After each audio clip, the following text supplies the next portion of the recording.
The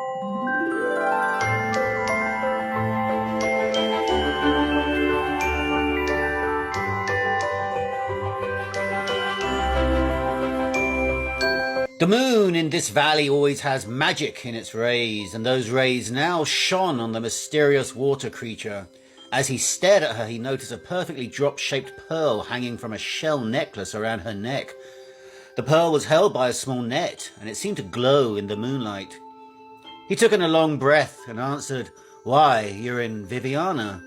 He gestured around the village. She obligingly regarded the buildings again. In the Viviana Valley," he added, "west of Avalon." Even with more enthusiastic gesturing, he could see in her eyes that she was lost.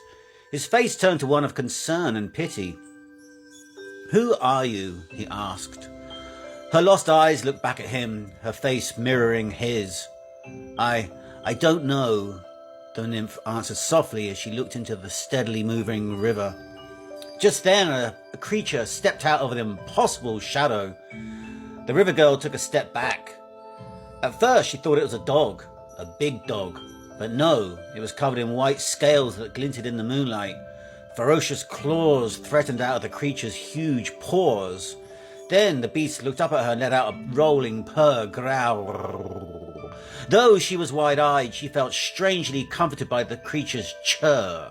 And despite the fact that the creature's fang-like teeth looked like they could bite through a sword. Its broad head featured two huge grey-blue eyes that regarded the water nymph with interest. It sniffed at the air in front of her. Sharif looked down at the creature, then returned to gazing at the nymph with a smile. "It's okay, he likes you," he chuckled. He could see the nymph wasn't convinced. The fairy gestured with his arm to the creature. "This is Night Patrol." Night Patrol moved away from the man's side and stepped towards the nervous girl. "He's a forest dragon," stated the fairy. Now the nymph and the strange animal stood regarding one another for many seconds. "Oh," she replied softly.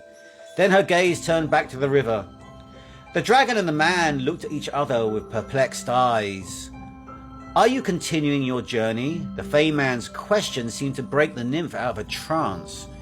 She looked at the tall fairy with wide eyes, then shaking her head slowly, she answered, "No."